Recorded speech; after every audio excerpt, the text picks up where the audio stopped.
What's going on, everybody? It's time for us to do a nice little pack opening and do a Q&A. That's right, what could possibly be better than a Q&A today? We're going with it. Now, I'm going to try to answer questions that I haven't really answered before in a previous Q&A, so do a nice little, I don't know, 100K pack opening, maybe a 200K pack opening. I don't know what it's going to be, but there'll be something, and I told people to tweet me questions. I got my iPhone, listen. I got my iPhone in my hand. I'm just going to read right off of that. So, we'll start off with, where do we start? Damn. I guess we'll start here. We'll start with this question. I might have answered this question here before, but, oh, well, we'll go with this. So, MC Trust Me says, why do you ever face cam? I believe that's supposed to say, why don't you ever face cam? Well, I'm going to be face camming in FIFA 14 for sure. So, I'll be face camming in FIFA 14. The reason I really wasn't face camming was really... I've done a little bit of face things before, like when I did VSG and things with JJ, I did a little bit of face camming, but really the only reason I wasn't face camming was, and I still in 14, I don't think I'll be face camming. Well, I'll be face camming in 14, but there's certain videos I won't face cam. For example, my player, it'll be too hard to face cam because it's a story. It's meant to be about a certain character, and if I start to face cam, then while I'm telling the story, you'll be looking at me, you'll be like, this is pretty corny. So I don't think I'll be face camming that much during the My Players, but I'll be face camming on videos like this one. I'll be face camming on, you know, pack openings, squad builders, live comms. I'll definitely do a lot more live comms with face cam because I feel like those things do well. I think it's viewers like it more, and you get to I think you get more like interaction between the viewers and the YouTuber when you do those type of videos. So next question came from, let me pick one. I'm trying to go through ones that I haven't seen before. So here's another one. This one comes from, I got Lampard. Comes from, come on you Gunners. And it says, what are you planning for FIFA 14? I'm planning a lot of cool things for FIFA 14. I'll definitely be, I think the coolest information about FIFA 14 is I'm going to be interacting and doing a lot of videos with a lot of YouTubers, which will generate into doing videos with YouTubers. So possibly playing more games against YouTubers, maybe even having not YouTubers, playing more games against YouTubers, playing more games against subscribers, and even maybe having some subscribers' voices in the videos, depending on the type of video I'm doing. Because if it's one of the, let's say you remember the hub, right? Let's say we do the hub and it's subscribers are involved in the hub. Well, then if subscribers want to be talking during the commentaries when we're playing each other, then we could have that going on. So there could be a lot of bright things happening in FIFA 14.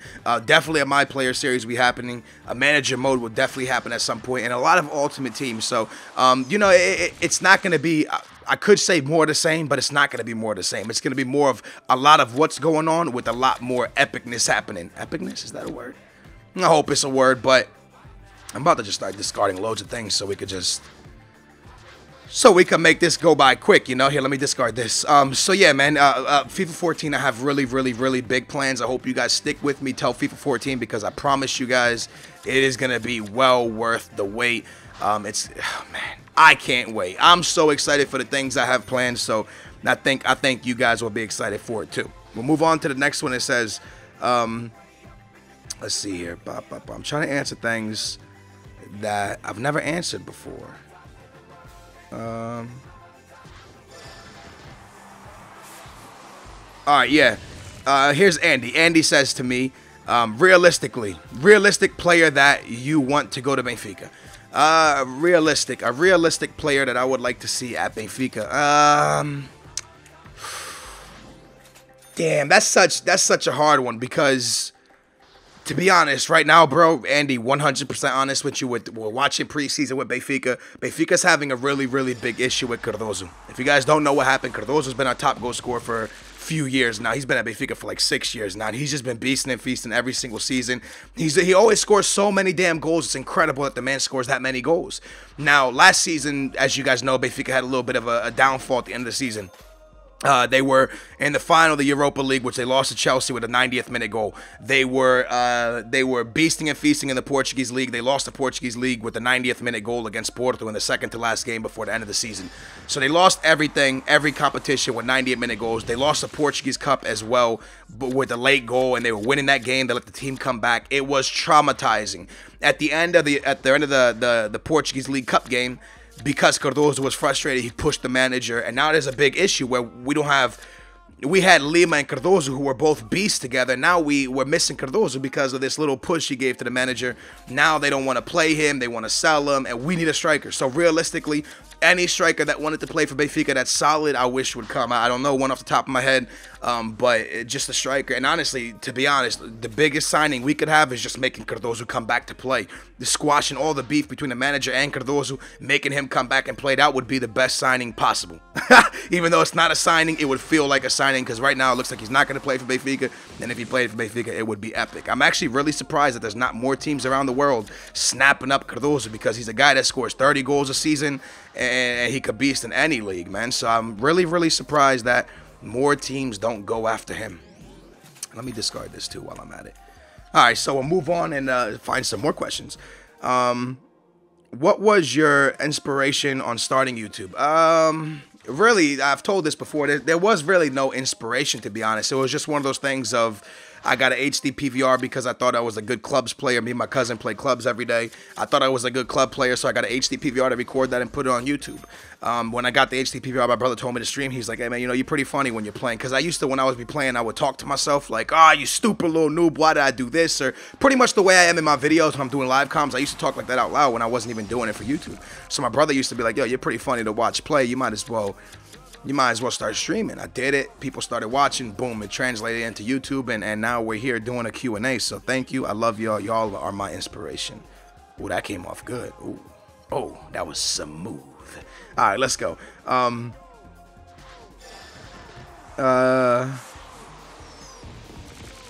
Okay, so this one comes from Aaron, and it says, Skills, out of all the YouTubers, who is your best friend? Damn. Putting someone on the spot, huh? So the people I've come closest to, that I've grown closest to through this whole YouTube experience, and right now a lot of us are kind of getting separated because so many people are so busy and things are going on. But the people I got the closest to was Cal Freezy, Nep, and KSI. Those three were the ones that I really came up with. I was there with JJ when he was exploding on the YouTube scene, and I was there with Nep and when I and Nep and Cal Freezy, when all of us started kind of exploding. I guess we all exploded in our own way. I don't know if you would really call it explosions, but we all came up pretty quick, and you know, we were all there in Skype calls and laughing and working together. So we were the ones that definitely, us three were the ones, in my opinion, were the ones that I bonded the most with. And now, you know, people get busy and things start happening, and you know, KSI got real super busy, and when you don't see JJ uploading videos, it's not because he's in Skype calls with us, it's because he's busy and he's just not online. He's busy now, so he wasn't online, so I didn't get to talk to JJ a lot, I didn't get to talk to Freezy a lot, and I continued to talk to Nep a lot. And I gotta say that the person right now and probably the person, like, I'll go on for a long time being a really, really close friend with, is Nep, man. I consider Nep a really, really good friend.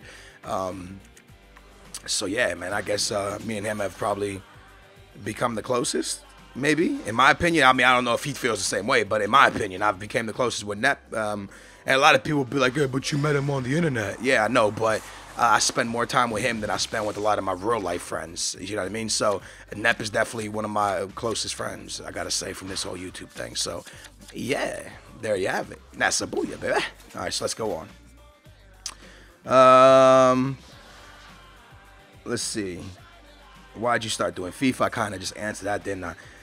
Do you even lift, bro? I do hit the gym. I do hit the gym up. So, do you ever plan on coming to Ireland? To be honest, and wait, would love to meet you. To be honest, I wish I could go around the world. I wish I could go around the world seeing all my subscribers and meet all of you guys, because it would be so nice to really, now you guys get to know me every day. Every day I upload a video, you get to know more about my life. I would love to sit down with you guys and just listen to hear about your life. For one day, just sit down with just you, me and you, one-on-one, talking, having a one-on-one, and I get to know you guys the way you guys get to know me. That would be absolutely 100% tremendous, because I want to hear about what's going on in people's lives. Like right now, you know, there could be 50,000 people watching. Somebody could be in the happiest time of their life, and somebody could be in the saddest part of their life. And I want to know everything, you know. And if I can help somebody have a better day, then I'm glad. And if I can make somebody laugh more, I'm glad. So I wish I could just get to know you and see what you're going through, because you guys kind of know what I'm going through. So yeah, I would love to go to Ireland. Another question was, I saw this question a little bit earlier, would you ever come to England? I've actually been to England before. I went to an EA event out in England, and I will be going to England again this month. Yeah, going to England this month to hang out with a bunch of YouTubers, so I'm excited, man. I'm really, really excited. I'm traumatized because I'm afraid of airplanes big time. I know that sounds like a JJ, but yeah, I'm going out there real soon, so maybe I will do a fan meetup out there. That would be sick.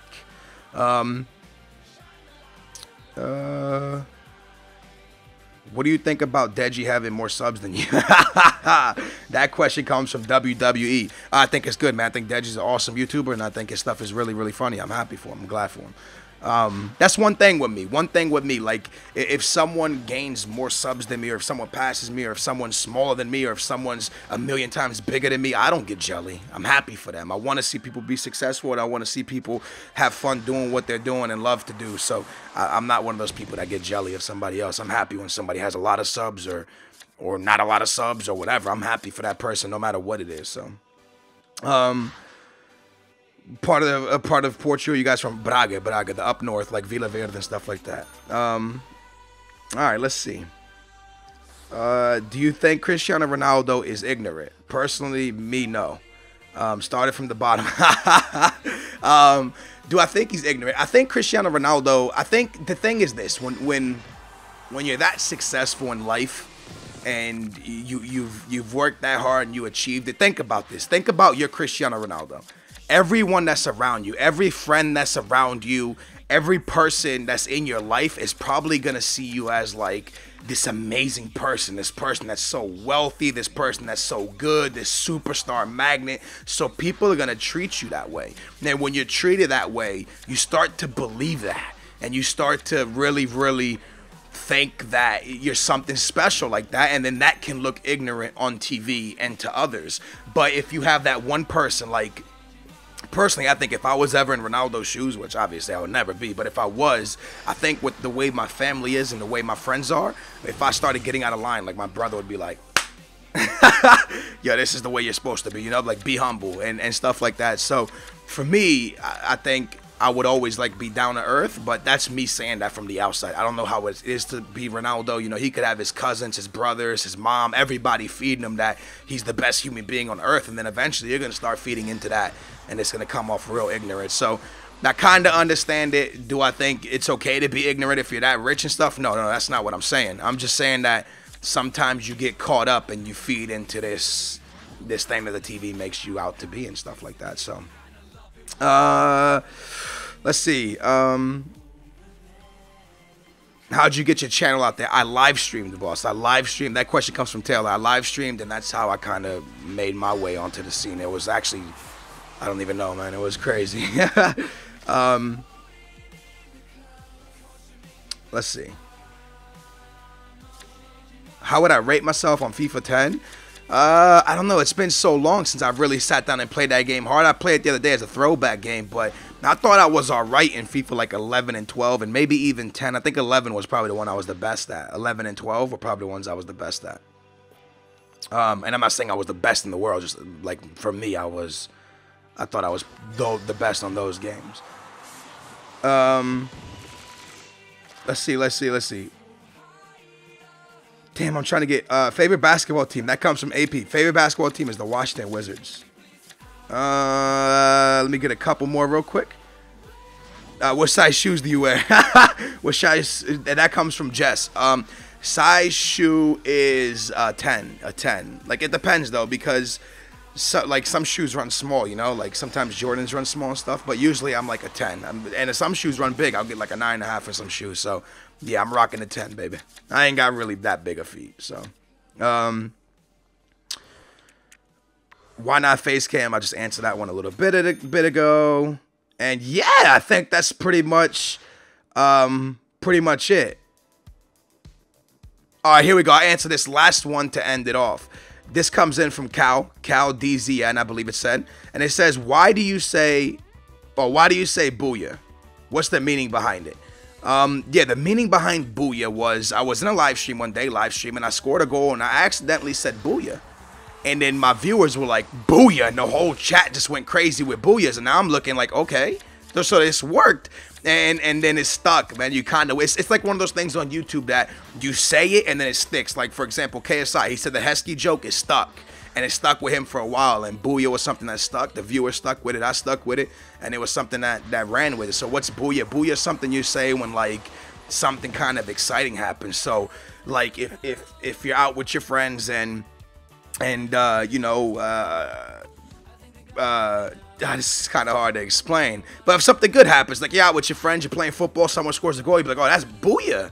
Or like, for example, if you're like, hey, bro, you know, Old Trafford sits 200,000 people. Obviously, I'm exaggerating. I don't know exactly what it sits. It probably sits like 60, 70. But you're like, oh, Old Trafford sits 200,000 people. And then your friend's like, nah, it doesn't. You're like, Google it. And he's like, oh, wow, it does sit that many people. You're like, booyah. You see what I'm saying? Something exciting happening. It's when you're, I don't know, man. It just sticks. Last question. I answer this one right here. And this one says, how did you get to know Bateson? And what made you start doing YouTube? So I said what made me start doing YouTube. The way I met Bateson was through Nepenthes. Nepenthes meets a lot of people through Twitter, a lot of other YouTubers, and then he'll introduce them to me. So yeah, he introduced me to Bateson, and Bateson's a really, really, really cool guy, man. So I'm glad I got introduced to him. And yeah, man. So there you guys have it. That's a little bit of a Q&A. I'll definitely do more of these. This video is kind of getting pretty long, so I apologize for that. But I answered a couple questions there. I'll go through next time and really like pick out the ones that I've never answered before. But I hope you guys enjoyed this Q&A, baby. It's been your boy, AA9skillz. I'm going to see you next time. I hope you enjoyed it. Like as always, appreciate it. Subscribe if you enjoy the content. And I will see you with more videos soon. Booyah!